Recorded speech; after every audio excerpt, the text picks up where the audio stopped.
நம்ம என்ன பார்க்க போகிறோம் அப்படின்னா க்ளோஸ் சிஸ்டத்துக்கு அவைலபிலிட்டி எப்படி நோட்டேட் பண்ணுறாங்கன்னா பை நோட்டேட் பண்ணுறாங்க.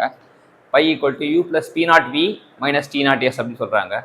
இப்போ சேஞ்ச் இன் அவைலபிலிட்டி கண்டுபிடிச்சு phi one minus phi two போடுறாங்க. அங்கே இருக்குது யூக்கு பதிலாக U one minus U two plus P naught அப்படியே தான் வச்சுக்கிறோம், V one minus V two minus T நாட்டை வச்சுட்டு S one minus S two போட்டால் இது availability for the closed system.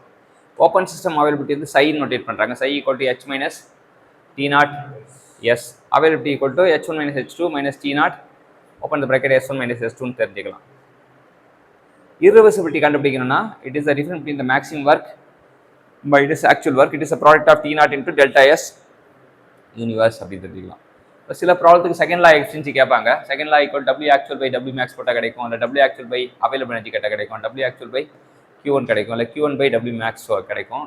That is also equal to first law efficiency by efficiency of Carnot அப்படின்னு தெரிஞ்சுக்கலாம். So இது base பண்ணி problem வந்து போடுவோம். ப்ராப்ளம் போடும்போது நமக்கு யூஸ்ஃபுல்லாக இருக்கும். Thank you champions.